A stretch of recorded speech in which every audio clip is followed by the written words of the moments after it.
নমস্কার বন্ধুরা, আমাদের কল্পাকীর্ণ ট্যুরের আজকে প্রায় পঞ্চম দিন। আজ পঞ্চম দিনে আপনাদের নিয়ে যাব সারহাং ঘোরাতে।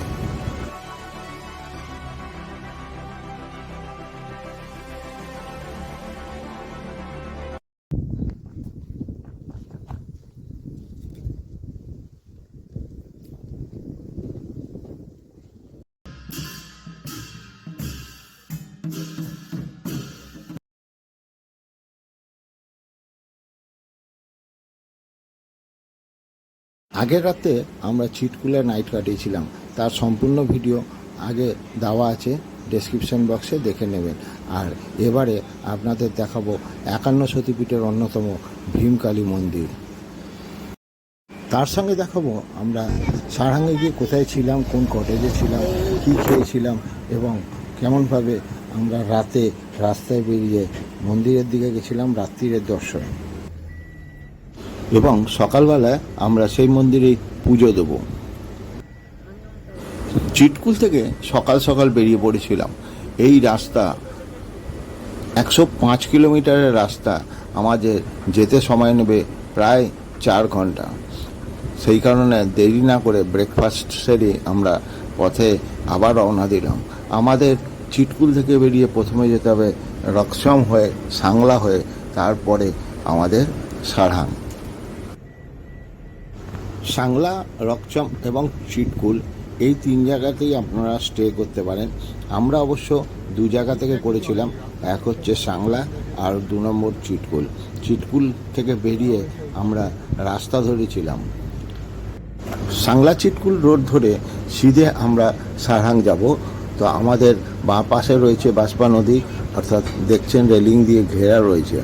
এই বাঁশপা নদীর ধার ধরে আমাদের সিধে যেতে হবে সাংলা। তার মাঝখানে একটা ছোট্ট জলপ্রপাত পেলাম। জলপ্রপাত বলতে ঝর্ণা, দেখুন দেখিয়ে নিচ্ছে আপনাদের। ছোট্ট মতো, বেশ ভালো। ওখানকার গ্রামের লোকেরা এখান থেকে জল নিয়ে যায়।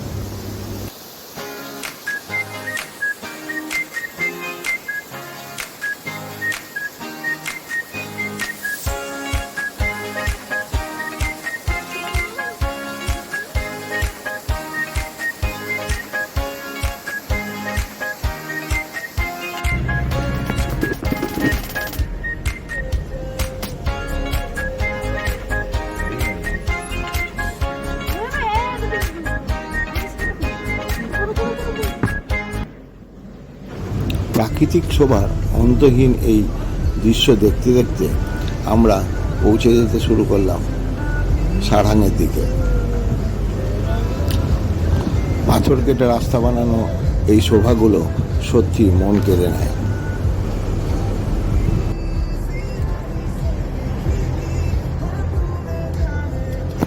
রাস্তায় চলতে চলতে আমরা দেখা পেলাম সূর্যাস্তের, অর্থাৎ পাহাড়ের কোলে সূর্য নেমে যাচ্ছে। কি অপূর্ব দৃশ্য, সত্যি ভোলার নয়। এই সোনালি রঙের রোদ্দুরে নিজেদের ছবি তুলতেও ভুললাম না, তাই নিজেদেরও 2-1টা ছবি নিয়ে নিলাম।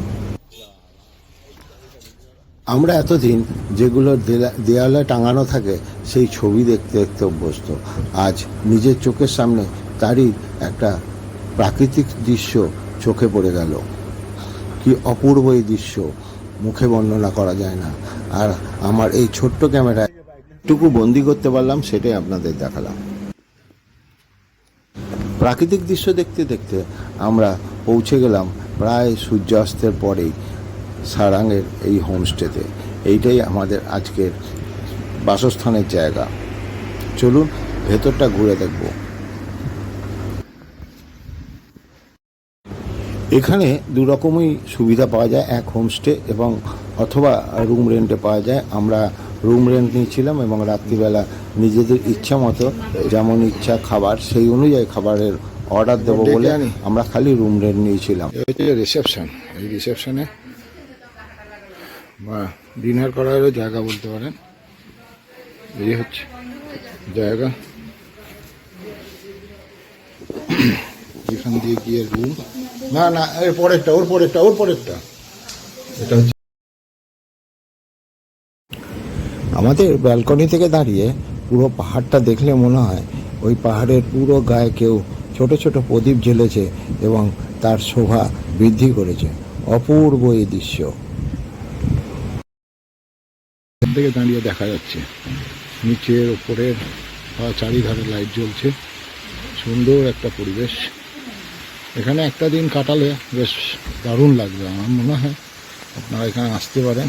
এরকম অনেকগুলো হোটেল বা রিসোর্ট আছে, আমি চেষ্টা করবো আপনাদের সব যতগুলো পারবার আপনাদের দেওয়া। এরপরে এখান দিয়ে আবার গিয়েও পাশে রুম আছে, এগুলো রুম আছে। সাহারানে যে হোটেলটা নিয়েছি সে ওদের সাহারান হেরিটেজ কটেজ, খুব ভালো জায়গাটা। এর মধ্যে এই একটা সেলফ রয়েছে, সেলফের পাশে এ হচ্ছে টিভি, আর এ হচ্ছে চেয়ার রয়েছে একটা, দুটো এমনি বসার চেয়ার রয়েছে, তার সঙ্গে লম্বা একটা টেবিল রয়েছে খাওয়া দাওয়ার জন্য ঘরে বসে। ওখানে একটা ছোট্ট এ হচ্ছে বেড, সিঙ্গেল বেড একটা। আর এই দেখছেন ডবল বেড, জাস্ট এসে নেবেছি আমরা। আর এই কিছুটা তাক করা আছে, আর এটা ওনাদের ছবি হয়তো শোকেসে। এই হচ্ছে একটা বড় আয়না, তার সঙ্গে বাথরুম। চলুন বাথরুমটা দেখিয়ে নিই। বাথরুমটায় ঢুকেই প্রথমে হাত ধোয়ার বেসিন রয়েছে, তার সঙ্গে গরম ঠান্ডা জলের ব্যবস্থা, তার শাওয়ার, এ হচ্ছে গিজার, তার মধ্যে সামানদানি রয়েছে নর্মালি যেগুলো হয় হোটেলে বাথরুমে। এরকম একটা ইংলিশ কোমোড রয়েছে, সঙ্গে ন্যাপকিনও রয়েছে। যাক, এই বালতি এবং টুল। এছাড়া এর মধ্যে নতুনত্ব কিছু দেখতে পাচ্ছি না দেখাবার মতো। এই হচ্ছে আয়না, আর এই হচ্ছে ওর থেকে বেরিয়ে রুম। রুম সার্ভিস খারাপ না, এসেই नहीं मीठा मीडियम ना। और ये बॉय आया था हम लोग से, আমাদের থেকে অর্ডার নেওয়ার জন্য বয়টা এসেছিল। চা বলেছি, একটু ম্যাগি বলেছি, সন্ধ্যে এই দুপুরে একটু স্ন্যাক্স বলেছি যাতে এখন সন্ধ্যাবেলা খাওয়া যায়। লাগেজ এনে ফেলা হয়ে গেছে। চলুন বাকি আবার একটু পরে। আপনারা যদি বুক করতে চান আমি আপনাদের ফোন নাম্বার এবং ডিটেলস দিয়ে দেবো, সেখান থেকে করে নিতে পারবেন। আমরা হোটেল থেকে সন্ধেবেলা বেরিয়ে পড়লাম সন্ধেবেলার সারহাং শহরটাকে দেখতে, এবং সঙ্গে ভীমকান্তি মন্দিরটা কোথায় সেটা খুঁজে বার করতে। তো সন্ধে চা এবং ম্যাগি খেয়ে আমরা পুরো টিম বেরিয়ে পড়লাম রাস্তায়। দেখুন, রাস্তায় জনবসতি থাকলেও রাস্তায় কিন্তু কোনো লোক নেই, দু একটা গাড়ি চলছে মাত্র। সেই অবস্থাতেই আমরা সবাই মিলে হাঁটা শুরু করলাম মন্দিরের উদ্দেশ্যে। এখান থেকে পায়ে হেঁটে মিনিট 10 লাগবে মন্দির। আমাদের হোটেল থেকে যিনি মালিক তিনি বলে দিলেন। তো আমরা সেই মন্দিরের উদ্দেশ্যেই বেরিয়ে পড়লাম।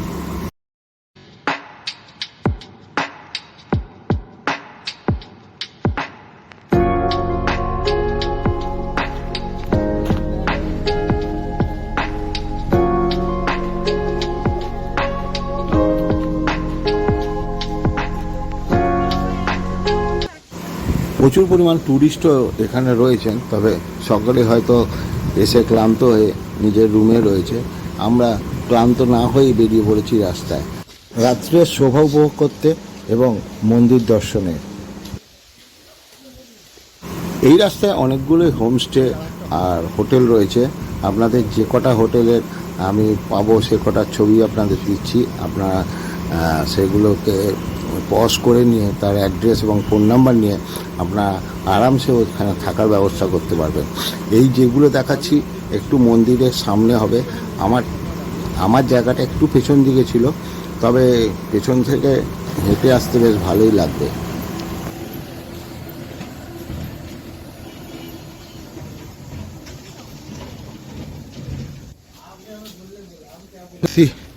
এতটাই লাইট যে অনেক রাত বলে মনে হচ্ছে। তবে হ্যাঁ, দুপাশে গাড়ি পার্কিং করা আছে, বেশ কিছু গেস্টও আছেন আশা করছি। চলুন মন্দিরে গিয়ে দেখা হবে। সকলেই এখানে আসতে গেলে গ্রুপ ট্যুরে আসতে চান, তবে আমরা নিজেরাই সব ঠিক করেছিলাম এবং ফোন নাম্বার দেখে হোটেল বুক করা, সে কারণে আমাদের খরচাটা অনেকটাই কম পড়েছিল।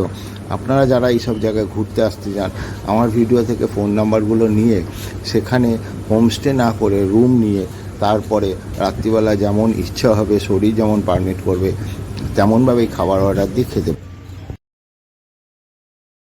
হিমালয়ান পরিবহনের বাস সিমলা থেকে এখানে ডাইরেক্ট পাওয়া যায়, তারই ছবি দেখাচ্ছি আপনাদের। এখানে আপনারা বাসের টিকিটের মূল্য অবশ্য আমার জানা নেই, সে কারণে বলতে পারবো না। এই আমরা মন্দিরের পথে চললাম। মন্দিরের দুধারে সুন্দর মার্কেট রয়েছে, যেখানে শাল, সোয়েটার এবং অন্যান্য সব কিছুই বিক্রি হচ্ছে। আমরা সেই দেখতে দেখতে এগিয়ে চললাম মন্দিরের দিকে। মার্কেটিং করবার হলে এখান থেকে করতে পারেন। শাল, সোয়েটার এবং অন্যান্য জিনিসগুলো মোটামুটি সস্তায় পাওয়া গেল।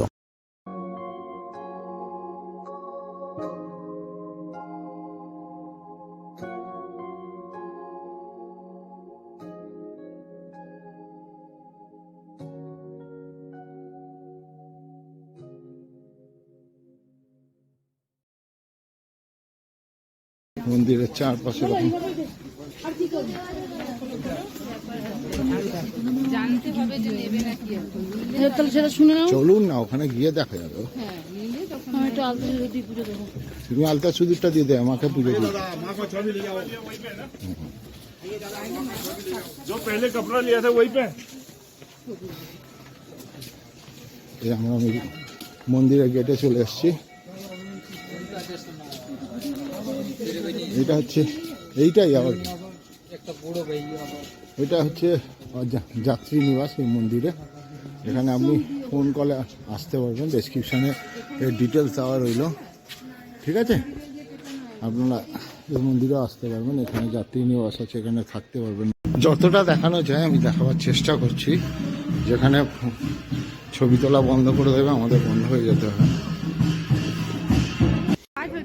এই মন্দির সম্বন্ধে কয়েকটা ইনফরমেশন দিয়ে রাখি। মন্দিরটি সন্ধ্যে 7টার পর বন্ধ করে দেওয়া হয়, সেই সময় আর পুজো দিতে দেওয়া হয় না। আমরা ঢুকতে ঢুকতে 7টা করে ফেলেছিলাম, এই কারণে আমরা আর ভিতরে ঢুকতে পারিনি। কিন্তু মন্দিরটি সেই সময় যে নবরূপে সাজানো হয়েছিল, লাইট দিয়ে সাজানো হয়েছিল, তারই দৃশ্য আপনাদের দেখাতে পারলাম। এটাও ভালো লাগলো। কালকে সকালবেলা এসে আমরা পুজো দেবো। তবে হ্যাঁ, এর বেশি ঢুকতে দেওয়া হবে না ক্যামেরা নিয়ে, কারণ এখানে একটা লকার আছে। সেই লকারে আমাদের সকলের জিনিস জমা রেখে চাবি দিয়ে সেই চাবি নিয়ে মন্দিরে যেতে হবে। পুজো দিয়ে এসে আবার সেই লকার থেকে জিনিসগুলো নিয়ে তারপর আমাদের বেরোতে হবে। চলুন রাত্রিরের কিছু দৃশ্য। এই যে আজকে এখানকার সিএম এখানে পুজো দিতে এসছে।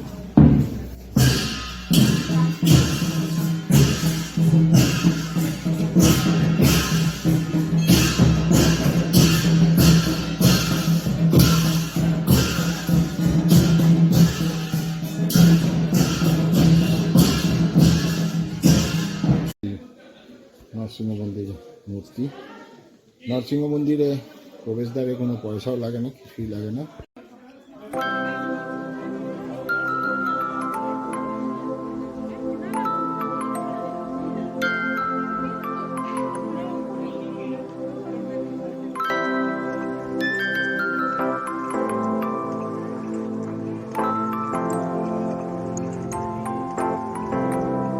পেছনেই দেখতে পাচ্ছেন মা ভীম কালী মন্দির। এই দেখুন, এটা মন্দির থেকে এখানে ভেতরে কোনো ক্যামেরা অ্যালাউ নেই, তবুও আপনি এ হচ্ছে মন্দিরের স্ট্রাকচার। এই 3তলা উপরেই মা রয়েছে, এ হচ্ছে তার প্রবেশদ্বার। এখানে যেতে গেলে কিছু নিয়ম মানতে হয়, সেগুলো যেমন আপনাকে দেখিয়ে দিচ্ছি। এই নিয়মগুলো সব মানতে হবে আপনার। সুন্দর মন্দির আছে, দেখা যায়। আপনাদের নিয়ে যাচ্ছি কিসের মন্দির, নরসিংহ মন্দির। দেখুন এখানে লেখাই রয়েছে নরসিংহ মন্দির।